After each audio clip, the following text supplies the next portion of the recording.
El Padre nos creó y el Hijo nos redimió.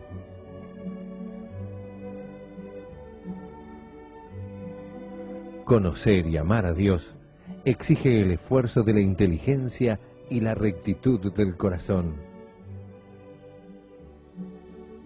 Teología para Todos, un curso de religión multimedia.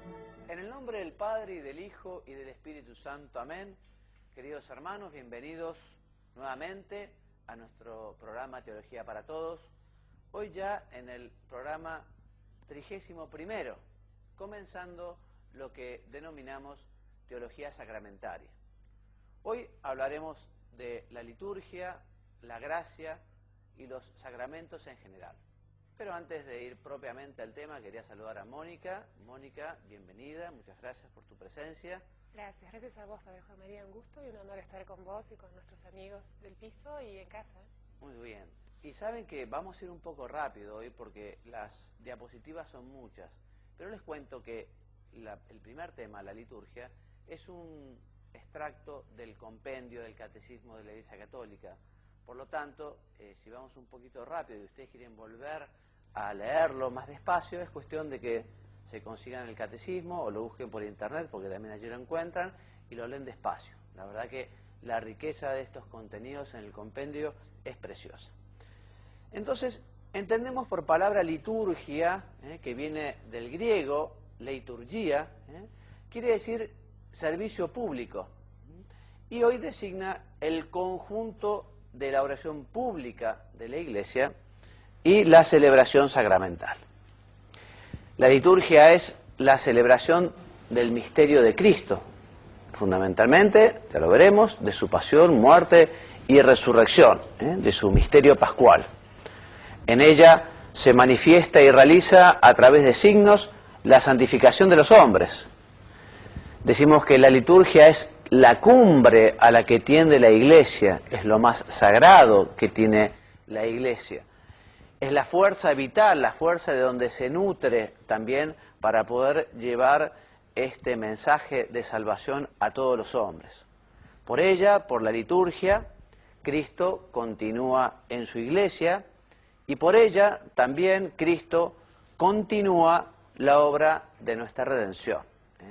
Lo hemos dicho más de una vez, la Iglesia no es un lindo invento, un buen invento de los hombres, de los apóstoles, sino que la Iglesia existe por querer de Jesucristo. Y la Iglesia le ha querido, y Jesucristo le ha querido dar a su Iglesia los sacramentos, y justamente mediante la liturgia, la Sagrada Liturgia, la Iglesia nos dispensa estos sacramentos según una forma que se viene viviendo desde el principio. En la liturgia, el Padre nos colma de sus bendiciones. Vamos a ver un poquito ahora cómo interviene en la liturgia la Santísima Trinidad. Entonces, el Padre nos colma de sus bendiciones. Al mismo tiempo, la Iglesia bendice al Padre mediante la adoración, la alabanza, la acción de gracias. También la Iglesia implora al Padre el don de su Hijo y del Espíritu Santo. Nuestro Señor, Jesús, entregó a sus apóstoles y a sus sucesores, los obispos, los sacerdotes, el poder de actualizar la obra de la salvación por medio del sacrificio eucarístico. Recordarán ustedes, en la última cena les dice nuestro Señor, haced esto en conmemoración mía. Antes, y así ordena sacerdotes, los primeros sacerdotes, y les da el testamento de continuar con este sacrificio hasta el fin de los tiempos. Entonces, por el poder de actualizar la obra de la salvación por medio del sacrificio de la cruz y de los sacramentos, en los cuales es el mismo Cristo el que actúa. Cristo actúa. Cuando el sacerdote en la misa dice, esto es mi cuerpo, es Cristo quien lo dice. Cuando el sacerdote dice, yo te absuelvo en nombre del Padre y del Hijo, es Cristo el que actúa. Bien, y el Espíritu Santo entonces santifica a la Iglesia, es el santificador y quien tiene a su cargo el llevar a los hombres y a la Iglesia hasta la patria celeste, hasta la eternidad. Bien, entonces la Iglesia en la tierra celebra la liturgia como pueblo sacerdotal. Todos formamos un pueblo, pero evidentemente en este pueblo de Dios hay distintas funciones.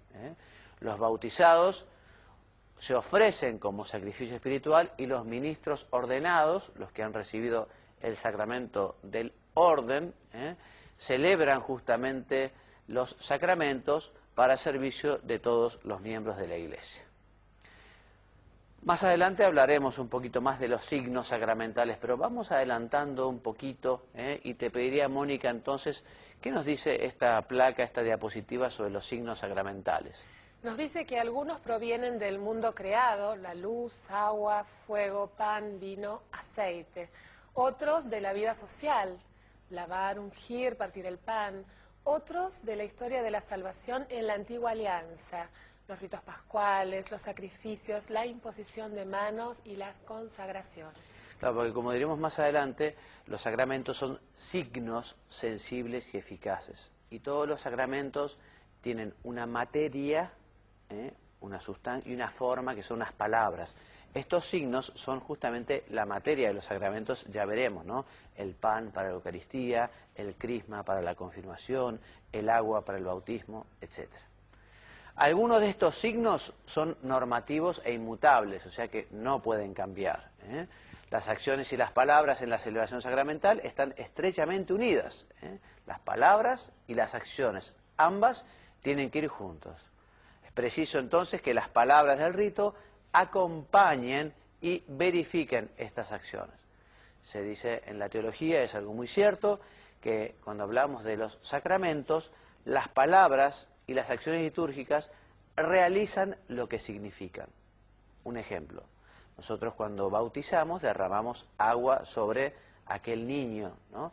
Bueno, lo que significa eso es ese lavado, y eso mismo que significa es lo que realmente realiza.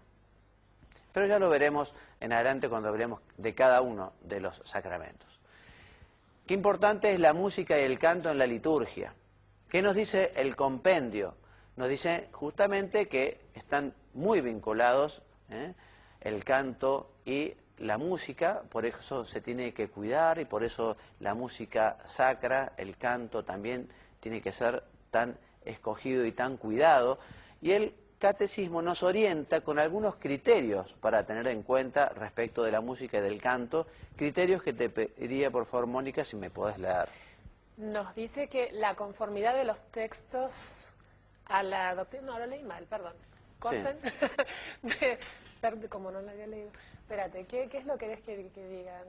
Porque si empiezo a leértela así nomás, dice la conformidad de los textos a la doctrina católica.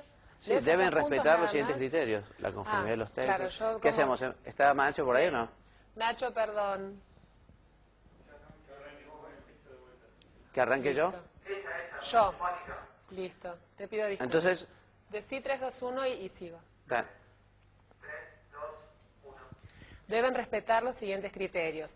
La conformidad de los textos a la doctrina católica, inspirados preferiblemente en la Sagrada Escritura y en las fuentes litúrgicas. Además, la belleza expresiva de la oración, la calidad de la música, la participación de la asamblea, la riqueza cultural del pueblo de Dios y el carácter sagrado y solemne de la celebración. Todo esto nos indica que no cualquier música se puede adaptar a la liturgia, sino que hay un criterio. Por eso es tan importante esto que nos dice, que es muy importante que el canto, por ejemplo, esté inspirado en los textos sagrados, en las fuentes litúrgicas. Qué importante que sea la calidad de la música. Muy bien. Respecto de las sagradas imágenes, evidentemente la imagen de nuestro Señor es el ícono litúrgico por excelencia, y las demás, que representan a la Madre de Dios y a los santos, significan también a Cristo en ellos glorificado, porque si efectivamente en alguien está Cristo, es en la Virgen y en los santos.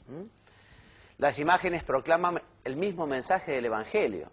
Qué importante, lo vemos en todas las antiguas catedrales, en todos aquellos retablos o en aquellos ventanales, en aquellos vitrós, como eran una verdadera catequesis. En aquella época no había televisión, no había imagen, entonces los retablos, las ventanas, los ventanales, justamente eran una catequesis que mostraban distintos motivos evangélicos o de la vida de Jesús.